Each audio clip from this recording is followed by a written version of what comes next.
मेरे बच्चे कैसे हो तुम्हें माता जी का संदेश चैनल में स्वागत है। आज का संदेश बहुत ही खास और महत्वपूर्ण है। मेरे बच्चे, अगर आज का यह संदेश तुम्हारी आंखों के सामने से गुजर रहा है तो इसे नज़रअंदाज ना करें, क्योंकि अगर तुमने इस संदेश को नज़रअंदाज किया तो तुम्हारा बहुत बड़ा नुकसान हो सकता है। इसलिए आज का यह संदेश शुरू से लेकर अंत तक ज़रूर देखें। अगर आप हमारे माता जी का संदेश चैनल में नया है तो हमारे माता जी का संदेश चैनल को सब्सक्राइब ज़रूर करें, क्योंकि हमारे चैनल हर दिन माता का एक नई संदेश लेकर आता है। मेरे बच्चे, याद रखना, माता रानी जी का आशीर्वाद उन पर ही बरसता है जो उनके नाम का सच्चे दिल से स्मरण करते हैं। अगर तुम माता रानी का आशीर्वाद प्राप्त करना चाहते हैं तो कमेंट में आज का भाग्यशाली अंक 444 टाइप करके जय हो माता रानी, हर हर महादेव ज़रूर लिखे। मेरे बच्चे, मैं जानती हूँ तुम्हारे मन में क्या विचार चलता रहता है। ऐसा नहीं है कि मैं तुम्हारी मनोस्थिति से परिचित नहीं हूँ, मैं तुम्हारी अवस्था, तुम्हारी परिस्थिति से परिचित नहीं हूँ, लेकिन मनुष्य को अपने जीवन में प्रगति पाने के लिए कुछ बातों का ध्यान रखना आवश्यक होता है। मनुष्य जब अपनी सत्ता को छोड़कर किसी दूसरे को सर्वश्रेष्ठ मानने पर मजबूर हो जाता है, तब वह स्वयं का आकलन अत्यंत ही कमज़ोर रूप में करने लगता है और यहीं से उसकी तकलीफ़ें प्रारंभ होती हैं। वह दूसरों के अपेक्षा अनुरूप अपने जीवन को जीने लगता है। धीरे धीरे वह तरह तरह की मान्यताओं से घिर जाता है। मेरे बच्चे, तुम चाहते हो तुम्हारे जीवन में प्रगति हो, तुम चाहते हो कि तुम्हारे जीवन में उन्नति हो। सर्वप्रथम तुम्हें इस संदेश को पूर्ण अंत तक सुनना है, चाहे परिस्थिति कोई भी हो। इसे बीच में छोड़कर जाने की भूल नहीं करनी है। तुम्हारी समस्याओं के जड़ तुम्हारे विचारों से ही उत्पन्न हो रहे हैं। तुम या तो अतीत में जी रहे हो या भविष्य की कोरी कल्पनाओं में अपना जीवन जीने की योजना बना रहे हो। तुम्हें यह वर्तमान जीने जैसा लग ही नहीं रहा। निरंतर अतीत की गलतियों को विचार करते रहते हो या भविष्य में या हो। मेरे बच्चे, उन परिस्थितियों का बेवजह विचार करते हो जो तुम्हारे हाथ में नहीं है, केवल उसका विचार करते हो।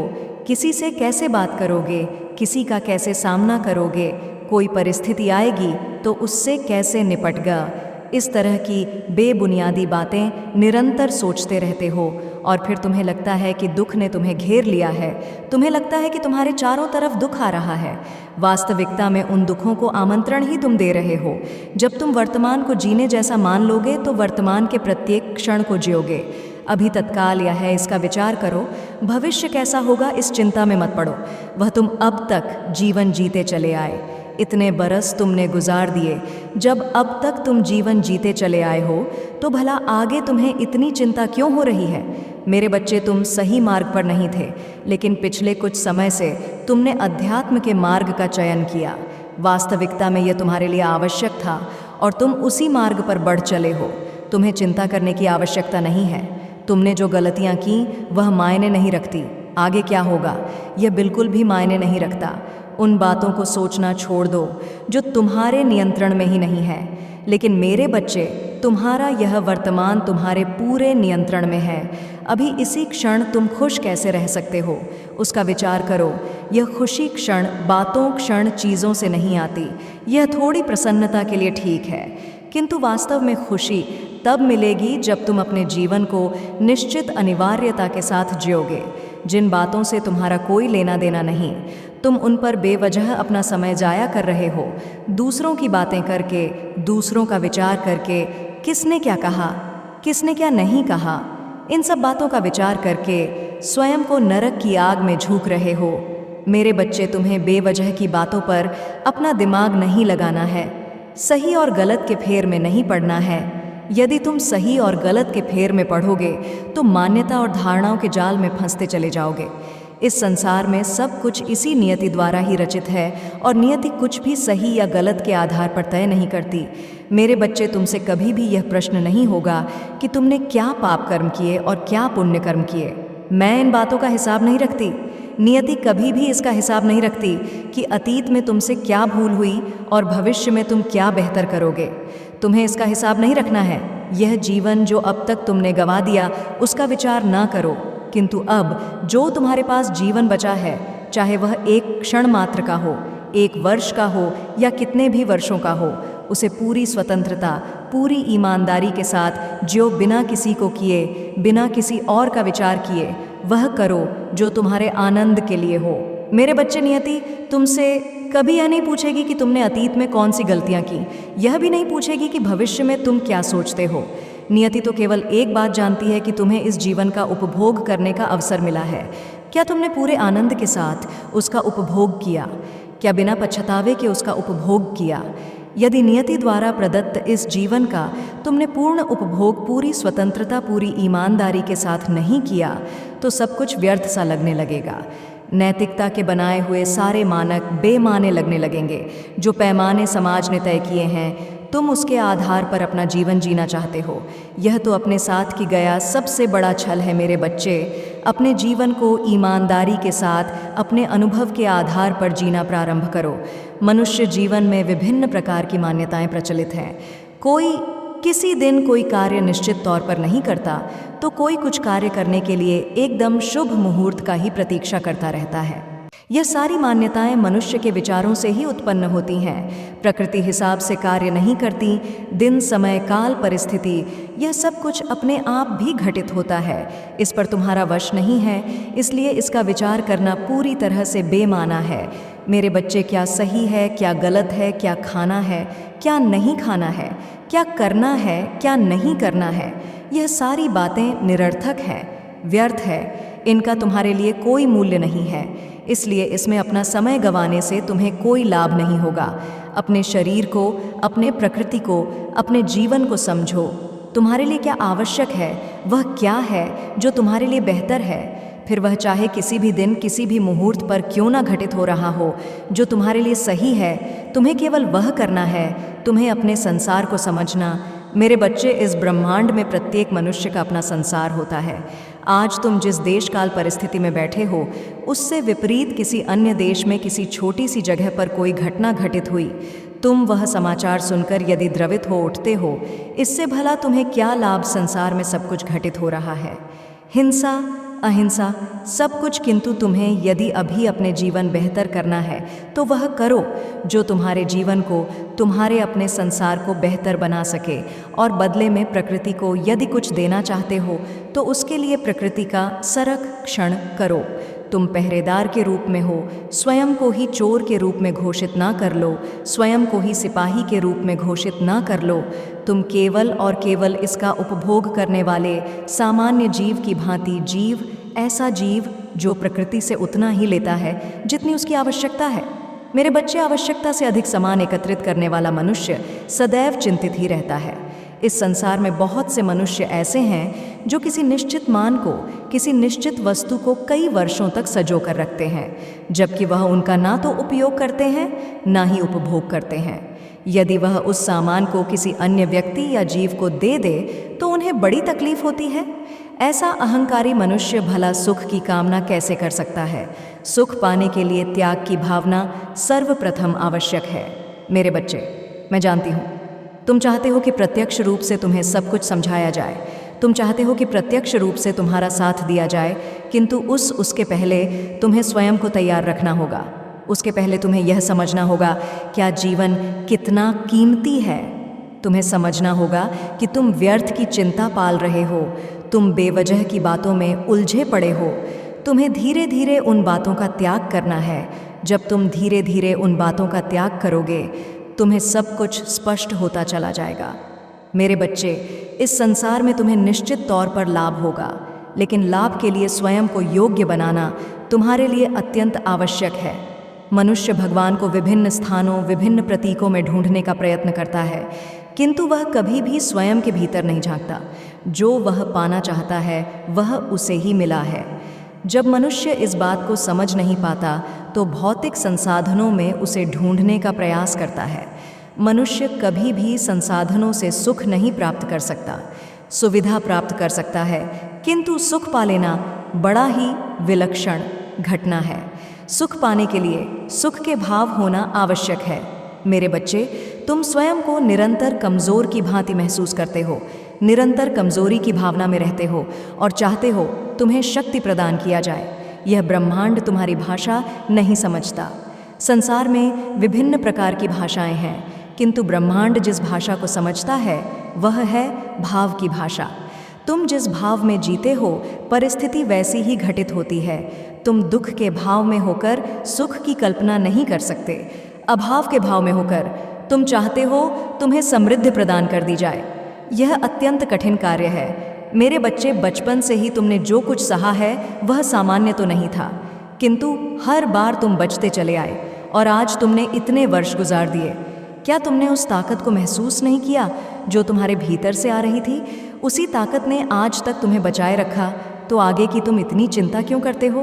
क्यों तुम्हें लगता है कि आगे तुम्हारे साथ कुछ बुरा ही होगा? मेरे बच्चे, बेवजह की चिंता मत करो। तुम्हें यह शरीर दिया गया है। आलस्य का त्याग कर इसका ख्याल रखो। वर्तमान में रहो। वर्तमान को जीने योग्य बनाओ।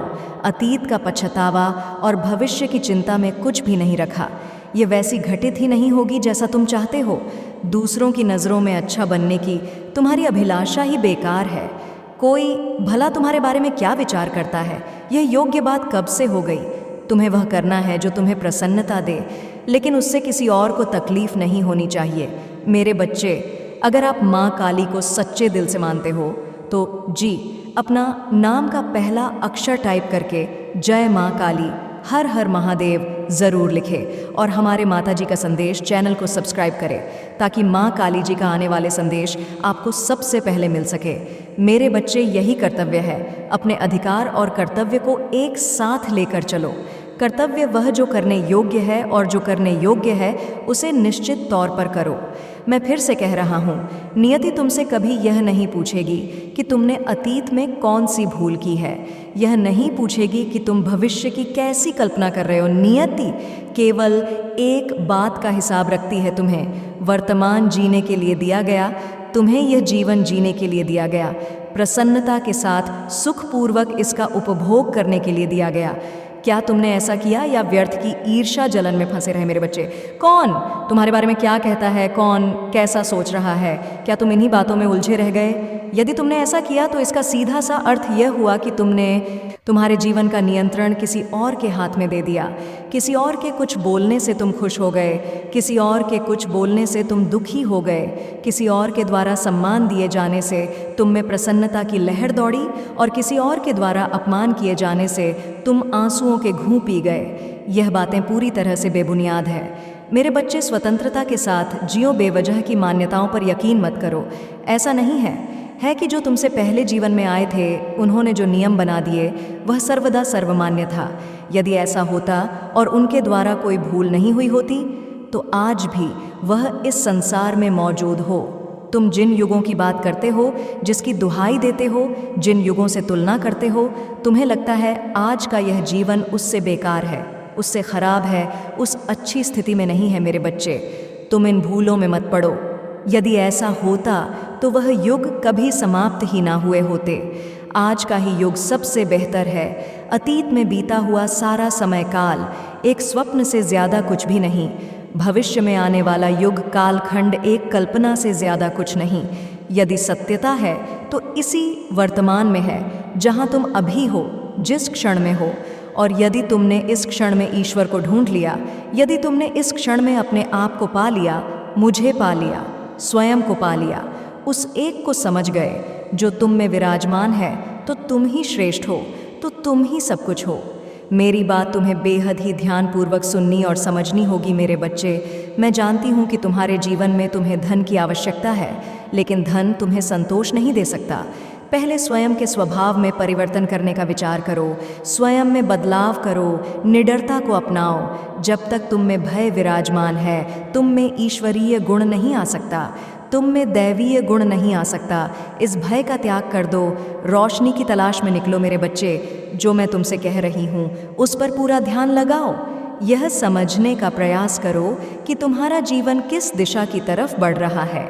तुमने जहाँ जहाँ सर्वोच्च सत्ता को ढूंढने का प्रयास किया, तुम्हें उसका लाभ नहीं मिला।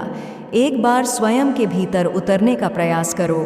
स्वयं के भीतर उतरने का अर्थ यह नहीं है कि तुम किसी एकांत जगह पर बैठकर केवल ध्यान लगाओ। वास्तव में जब तुम्हारे भीतर सजगता का एहसास होगा, तब तुम ध्यान को बेहतर तरीके से समझ पाओगे। तुम्हारे लिए इन क्षणों में सबसे अनिवार्य क्या है? तुम्हें उसका यान करना है। सर्वप्रथम इस जीवन को उपभोग करने के लिए, इस जीवन को जीने योग्य बनाने के लिए तुम्हें उस यंत्र की आवश्यकता है जिसके द्वारा तुम इस जीवन का उपभोग कर सकते हो, और वह यंत्र है तुम्हारा अपना शरीर, जिसके द्वारा तुम समस्त कार्य संपादित करते हो। इसलिए तुम्हें अपने इस यंत्र का, इस शरीर का संपूर्ण ध्यान रखना होगा। मेरे बच्चे, शरीर के भीतर तुम क्या डाल रहे हो यह तुम्हें समझना होगा। तुम्हें जानना होगा कि तुम्हारा अपना शरीर तुमसे क्या कह रहा है, तुम्हारा अपना शरीर तुमसे क्या मांग कर रहा है। इसके लिए क्या बेहतर है, वह जानने का विचार करो, उसे अपने आहार का हिस्सा बनाओ, ना कि वह जो तुम्हारा मन मांग रहा है। तुम्हें अपने मन का नियंत्रण सर्वप्रथम यहीं से प्रारंभ करना होगा। सर्वप्रथम तुम्हें अपने मन पर नियंत्रण करने के लिए अपने आहार में परिवर्तन करना होगा। जो तुम्हारे शरीर के लिए उपयुक्त है केवल उसका ही सेवन करो। ज़रूरी नहीं कि समाज ने तुमसे जो पौष्टिक आहार बता दिए तुम उसका सेवन करो। समाज द्वारा बता हुए किसी भी आहार का सेवन करना तुम्हारे शरीर के लिए उचित नहीं है। वास्तव में तुम्हें समझना होगा कि तुम्हारे अपने शरीर के लिए क्या उचित है। मेरे बच्चे, तुम्हें अपने शरीर की बनावट, अपने शरीर की आहार शैली का ध्यान देना होगा। क्या तुम्हें बेहतर तरीके से, अच्छी तरह से प्रभावित करेगा, केवल उसका सेवन करो। इसके साथ ही अपने शरीर को तब काम पर लगाओ जब इसकी चाहत हो। कार्य पर लगाने का अर्थ दैनिक जीवन के कार्य से नहीं है, बल्कि आसन और व्यायाम से है। इसे उतना ही व्यायाम दो जितने की इसकी आवश्यकता है। अत्यधिक कम व्यायाम करने अथवा अत्यधिक व्यायाम करने से मनुष्य को कभी भी लाभ नहीं हो सकता। संयमित भोजन, संयमित व्यायाम, संयमित निद्रा अत्यंत आवश्यक है। जब तुम ऐसा करना प्रारंभ करोगे तो तुम अपने जीवन की बेहतरी की नींव डालोगे। मेरे बच्चे, कुछ देश कालखंड में मनुष्य का जीवन उसके शरीर पर ही निर्भर होता है, अर्थात वह केवल नींव का ही विचार करता है। कुछ देश कालखंड में केवल अध्यात्म पर ही जोर दिया जाता है और वह नींव का विचार नहीं करता। यह दोनों ही परिस्थितियां आपस में पूर्ण नहीं हैं। इसे पूर्णता की तरफ लाने के लिए तुम्हें शरीर से प्रारंभ होकर अध्यात्म की ओर जाना होगा। अपने शरीर को दरकिनार कर यदि तुमने अध्यात्म का सहारा लिया तो तुम कहीं भी नहीं पहुँचो। और तुमने अध्यात्म को त्याग कर यदि केवल और केवल अपने शरीर को ही प्राथमिकता दिया तो तुम्हें और भी ज़्यादा नुकसान होगा। इसलिए दोनों का सम्मिलित संयोजन तुम्हें बनाना होगा। तुम्हें समझना होगा तुम्हारे लिए क्या उपयुक्त है और तुम्हारे लिए क्या उपयुक्त नहीं है। मेरे बच्चे, धन के स्रोत बनेंगे, किंतु धन कैसे आएगा, किस कौशल से आएगा, यह तुम्हें जानना है और उसके प्रति तुम्हें प्रारंभिक शुरुआत करनी है। तुम्हें अपने प्रथम कदम को बढ़ाना है। सारी चिंता त्याग दो, तुम्हें प्रयास करना है। पहले प्रयास से ही तुम पाओगे कि तुम्हें सब कुछ हासिल होने लगा है। स्वयं को कभी भी कमज़ोर, थका हुआ और हारा हुआ महसूस मत करो। स्वयं में ताकत का विस्तार करो, स्वयं को मजबूत बनाओ और जो कार्य तुम्हारे लिए अनिवार्य है, जैसे तुम्हारे शरीर की देखभाल, इसी प्रकार के अन्य जितने भी कार्य तुम्हारे लिए अनिवार्य हैं, जो तुम्हारे प्रगति के लिए आवश्यक है, उसे तुम्हें निरंतर करते ही रहना है। चाहे तुम्हारा मन करे अथवा ना करे, चाहे तुम्हारी इच्छा हो अथवा ना हो, चाहे कोई तुम्हारा साथ दे रहा हो अथवा ना दे रहा हो, तुम्हें इन सब का विचार नहीं करना है मेरे बच्चे। तुम केवल वह करो जो तुम्हारे लिए आवश्यक है। फिर तुम पाओगे कि सब कुछ बदल रहा है, फिर तुम पाओगे कि सब कुछ सुधर रहा है। तुम अपने भीतर ईश्वर को महसूस कर सकोगे। योग जोड़ने की प्रक्रिया है, योग शरीर का आसन नहीं है। अपनी श्वासों को नियंत्रित करना मानव जीवन के लिए अत्यंत आवश्यक है। इसलिए तुम्हें अपने जीवन का कुछ समय निकालकर योग अवश्य करना है। मेरे बच्चे, तुम प्रारंभिक तौर पर बहुत ही साधारण तरीके से इसकी शुरुआत करो। धीरे धीरे जब यह तुम्हारी जीवन शैली बनेगी, सब कुछ बदलने लगेगा। तुम वह पाने लगोगे जिसके लिए तुम चिंतित हो। तुम अकेले नहीं हो। मैंने तुम्हें कभी अकेला होने नहीं दिया। आज तक तुम हर परिस्थिति से बचते चले आए हो। छोटी छोटी चीज़ों के लिए परेशान होना बंद करो। ये छोटी बातें कहीं मायने नहीं रखती। इतना लंबा समय तुमने गुजार दिया क्या? इन छोटी बातों के साथ तुम आगे बढ़ सकते हो। तुम्हें त्याग होगा, उन सभी बातों को त्यागना होगा जो अब तुम्हारे लिए आवश्यक नहीं रही। तुम्हें समझना होगा कि तुम्हारा शरीर तुमसे क्या चाहता है। तुम्हें करना होगा उन कार्यों को। मेरे बच्चे, चाहे तुम्हारे समक्ष कोई भी मनुष्य क्यों ना हो, चाहे वह किसी भी पद और प्रतिष्ठा पर क्यों ना हो, तुम्हें उसके सामने निर्भीक होकर ही अपनी बातें रखनी है। सुस्पष्ट रूप से अपनी बात रखो, बिना भय के अपनी बात रखो। जब तुम स्पष्ट तौर पर अपनी बात रखोगे, तुम बहुत आगे बढ़ो। जब तुम्हें लगेगा कि सब कुछ समाप्त हो रहा है, तुम पाओगे कि उन्हीं क्षणों में कुछ जादू घटित हो गया। तुम्हारे साथ सारी घटनाएं होंगी। अपने जीवन को यदि तुम गौर से आकृत करोगे तो यह पाओगे कि एक के बाद एक चुनौतियां तुम्हारे जीवन में आई हैं। तुम्हें इसका हंस खेलकर सामना करना है। उसके सामने भयभीत होकर उसके प्रति रोने से, लोगों से सहानुभूति की अपेक्षा करने से भला तुम्हें क्या मिलेगा? इसका सीधा सा अर्थ है, तुम्हें मुझ में विश्वास नहीं, तुम्हें ईश्वर में विश्वास नहीं, तुम्हें ब्रह्मांड की शक्ति में विश्वास नहीं। मेरे बच्चे, इस संसार में ना जाने कितने जीव जंतु हैं, कोई हिंसा अहिंसा का विचार नहीं करता। फिर भला तुम ऐसा क्यों विचार कर रहे हो? कोई सही गलत का विचार नहीं करता। यह जीवन सहज रूप से तुम्हें मिला है उपभोग करने के लिए, इसलिए खुलकर इसका उपभोग करो मेरे बच्चे। अगर आप माँ काली को सच्चे दिल से मानते हो तो जी अपना नाम का पहला अक्षर टाइप करके जय माँ काली हर हर महादेव ज़रूर लिखे और हमारे माता जी का संदेश चैनल को सब्सक्राइब करें ताकि माँ काली जी का आने वाले संदेश आपको सबसे पहले मिल सके। मेरे बच्चे, तुम्हारे लिए जो आवश्यक है उसे ढूंढो, उसे समझो और वही करो। तुम्हें चिंतित होने की आवश्यकता नहीं है। चिंता कब तुम्हें समाप्त कर देगी तुम्हें पता भी नहीं लगे। मैं सदैव तुम्हें बचाती रहूंगी। तुम्हें चिंतित होने की आवश्यकता नहीं है। पूरे लगन के साथ अपने जीवन का उपभोग करो। सही और गलत का विचार मत करो। जो अतीत में बीत गया अब वह बदलेगा नहीं, इसलिए उस पर पश्चाताप मत करो। वह तुमसे कोई भूल नहीं हुई। यह जीवन का हिस्सा था, तुम्हारे चुनावों का एक हिस्सा था। वह घटित हो चला है। अब तुम उस बंधन में हुए नहीं हो, इसलिए उसका विचार मत करो। शांतिपूर्वक जीवन जियो। किसी भी दौड़ में आगे निकलने की चाहत मत रखो। इस संसार में हारता वही है जो जीतने की कामना रखता है। मेरे बच्चे, जिसे जीत चाहिए ही नहीं वह कभी हारता ही नहीं, और अंततः वह जीत जाता है जो जीत की कामना नहीं करता है, केवल जीत के प्रति अपने कार्य को करता है, अपने कर्तव्य को करता है।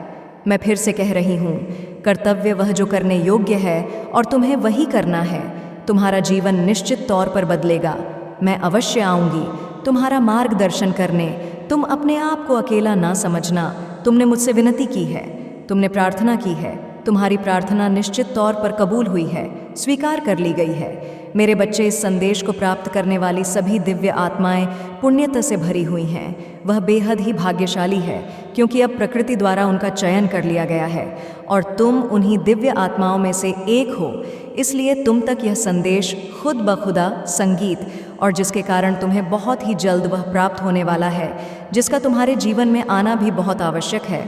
तुम बहुत दिनों से जिसके घटित होने की आकांक्षा कर रहे थे, अब वह आने वाले कुछ दिनों में पूर्ण होने वाला है। तुम्हारी वह बहुत बड़ी इच्छा जो बहुत ही प्रबल थी वह संपन्न होगी। तुम्हें बहुत कुछ नया वास्तव में मिलने वाला है। अभी तक तुमने जो दुख और पीड़ा सही थी वह अपने चरम पर है, अब अपने समापन की ओर है। मेरे बच्चे, अब तुम्हारी हर समस्या का समाधान होने वाला है। अब तुम्हारी प्रतीक्षा समाप्त हो रही है। वह प्रतीक्षा जिसके लिए तुम इतने दिनों से व्याकुल थे वह तुम्हें दिया जा रहा है। अब तुम्हारे हिस्से बहुत बड़ी सफलता होने वाली है। जो कुछ तुमने खो दिया था और जिसके लिए तुम बहुत दुखी हुए, बहुत उदास हुए, परेशान हुए, अब वह सब पुनः तुम्हारे जीवन में आएगा। आने वाले अगले कुछ क्षण पूर्ण रूप से चमत्कारिक है। इसमें ब्रह्मांड की दिव्य शक्तियाँ तुम्हारी रक्षा का कार्य करने वाली है और तुम्हें अपना विशेष आशीर्वाद प्रदान करने वाली है। मेरे बच्चे, अब यह नया अध्याय पूर्ण रूप से सितारों से भरा हुआ, पूर्ण रूप से अद्भुत चमत्कारों से भरा हुआ है। अब इस नए अध्याय में कुछ ऐसी रचनाएं रचित की जा रही हैं जो तुम्हारी कल्पनाओं से भी परे हैं, लेकिन जिनका तुम्हारे जीवन में घटित होना अत्यंत आवश्यक है। मेरे बच्चे, तुम्हें कई दिनों से जिन चीज़ों का इंतज़ार था अब वह अपने पूर्णता की ओर बढ़ रही है और इसलिए तुम्हारे लाभ के लिए इस नए अध्याय का आरंभ किया जा रहा है। और यही कारण है कि अब तुम्हें हर हाल में अपने उत्साह को बढ़ाते रहे। चाहे कुछ भी हो जाए, अपने उत्साह में कमी मत आने देना। तुम जिस नए काम की शुरुआत करने की सोच अपने मन में रखे हो, अब यह शुरू करने का समय आ गया है, क्योंकि वास्तव में यह वही समय है जब तुम्हें अपने लक्ष्य तक पहुंचने का मार्ग तय करना है। यह वही समय है जब तुम्हारे हर एक कदम की कीमत तुम्हारे लक्ष्य की ओर तुम्हें लेकर जाने वाली होगी। मेरे बच्चे, अब तुम्हारे लिए जो नए रिश्ते बनेंगे, वह नए रिश्ते प्रेम और सुख से भरे हुए होंगे। तुम इतने दिनों से जिस रुके हुए कार्य की शुरुआत होने की प्रतीक्षा कर रहे थे, अब उस कार्य के आरंभ होने का समय आ गया है। बहुत ही भाग्यशाली तुम्हारा यह जीवन अब एक नया मोड़ लेने वाला है। अब तक यदि कुछ चीज़ें तुमसे छूट रही थीं, तुमसे दूर जा रही थीं, तो इस पर चिंता व्यक्त करो, क्योंकि बहुत कुछ अच्छा और शुभ तुम्हारे जीवन में प्रवेश भी करने वाला है। जो भी हानि, जिस भी तरह का नुकसान अभी तक तुमने अपने जीवन में देखा है, वह गलतियां जिसके लिए तुम पछताते आए हो, जिसके लिए तुमने इतने संघर्ष किए हैं, उन सभी संघर्षों का अंत हो रहा है। तुम्हारे सभी पीड़ा का, दुखों का अंत हो रहा है। वास्तव में ये एक नई शुरुआत होने वाली है। इसलिए मेरे बच्चे, अतीत की बातों को तुम्हें भूलना होगा, तभी तुम आने वाली नई चीज़ों को आकर्षित कर पाओगे। नहीं तो बेवजह अपने अतीत में उलझे रह जाओगे और उन बीते हुए पलों को लगातार पलटते रहोगे जो तुम्हें पीड़ा देती हैं। अभी तक यदि तुम्हें सफलता प्राप्त नहीं हो रही थी, तुम्हारे रिश्ते में दिक्कतें आ रही थीं, तो तुम्हारी उन सभी समस्याओं का होने वाला है बहुत सारा सुख, खुशियाँ, मन की असीम शांति और प्रेम अब तुम्हारे जीवन में प्रवेश कर रहा है। मेरे बच्चे, तुम एक नई राह पर चलना प्रारंभ करोगे। इस राह में तुम्हारे लिए विशेष संपन्नता, अत्यधिक समृद्धि और आर्थिक उन्नति भरी पड़ी है। अब तुम्हारी सभी प्रकार की आर्थिक समस्याओं का अंत होगा। अब सफलता तुम्हारे कदमों को चूमेगी। आने वाले अगले कुछ क्षणों में तुम्हारे मन में जो कुछ भी करने की इच्छा स्वाभाविक रूप से नैसर्गिक तरीके से उत्पन्न होगी, उसे तुम्हें अवश्य ही करना है। उसे करने का प्रयास जारी करना है। तुम्हें कुछ नया अनुभव होने वाला है। यह अनुभूति तुम्हारे जीवन से नकारात्मकता को दूर करने का कार्य करेगी। मेरे बच्चे, तुमने अब तक जितना भी संघर्ष देखा है, अब उन समस्याओं का, उन संघर्षों का समापन निश्चित तौर पर हो रहा है। तुम्हारी सारी चिंताएं तुम्हारे जीवन से प्रस्थान करेंगी और उसकी जगह पर बचेगा तो केवल सुख, आनंद, उत्साह के पल बचेगा, तो केवल प्रेम, सौहार्द, मित्रता के पल बचेगा, तो केवल अच्छे रिश्ते, अत्यधिक धन और भरपूर आत्मविश्वास। मेरे बच्चे, तुमने अब तक के अपने जीवन में काफ़ी कुछ सहा है, इसलिए अब तुम्हें किसी का सच्चा साथ प्राप्त होगा, क्योंकि तुम्हारा विश्वास निरंतर डमाइनम समाप्त होने वाला है। तुम्हारे जीवन के उलझे हुए तार अब सुलझने वाले हैं। तुम्हारे जीवन में विभिन्न प्रकार की जो नकारात्मक ऊर्जा से लिप्त समस्याएं आ खड़ी हुई हैं, अब वह अवसर का रूप लेने वाली है। तुम्हारे जीवन में बहुत से बदलाव करने वाले कार्य होने वाले हैं। वह कार्य जो अब तक पूर्ण रूप से अटके हुए थे, वह अब बनने लग जाएंगे। बहुत सारे शुभ समाचार तुम्हें प्राप्त होंगे। जिन चीज़ों की तुम्हें आवश्यकता है, वह प्रत्यक्ष रूप से तुम्हारे पास आ जाएंगी। मेरे बच्चे, यह सब इसलिए हो रहा है क्योंकि तुमने सदैव ही दूसरों को बहुत कुछ दिया है। तुमने सदैव भी दूसरों को बहुत कुछ देना भी चाहा है। तुम हमेशा से ही की सहायता करते आए हो। इसीलिए यह ब्रह्मांड अब तुम्हारी झोली को खुशियों से भरने वाला है। तुमने सदैव अपनी माता का धन्यवाद किया। तुमने मुझे सब कुछ माना और जो कुछ भी तुम्हें नहीं प्राप्त था, उसके लिए तुमने प्रयास किया। कई बार तुमने शिकायत की, लेकिन उन शिकायतों से ज़्यादा तुम्हारा जीवन की वास्तविकता की ओर ध्यान रहा, और इस वजह से तुम जैसे दिव्य आत्मा को यह मिलना ही चाहिए। मेरे बच्चे, करुणा से भरी हुई दिव्य आत्मा को जीवन की सारी खुशियाँ मिल ही जाती हैं। भले ही प्रारंभिक तौर पर इसमें थोड़ी देरी हो, भले ही यह अपना सा ना लगे, लेकिन यह होकर ही रहता है। इसलिए अब तुम्हें बहुत कुछ प्राप्त होगा। मेरे बच्चे, तुम्हारे साथ जो भी अन्याय घटित हुआ है, उन सब को मैंने देखा है, और अब न्याय करने मैं स्वयं ही आ रही हूँ। तुम्हारे साथ बहुत सा छल हुआ है, लेकिन अब तुम्हारे साथ छल करने वाले लोगों को उनके कर्मों का हिसाब देना ही होगा। उन्होंने जो पाप कर्म किए हैं, वह क्षमा योग्य नहीं है। किसी और का दिल दुखा कर अपने लिए यदि वह सफलता की सीढ़ियाँ चढ़ना चाहते हैं, तो यह संभव नहीं हो सकेगा, क्योंकि ऐसा नियति कभी नहीं करती है। प्रकृति सदैव संतुलन के नियम का पालन करती है और जो कोई भी संतुलन के इस नियम के विपरीत दूसरों को दुख देकर स्वयं के लिए खुशियां पाना चाहता है, उसका यह प्रयास सर्वदा सर्वदा विफल हो जाता है।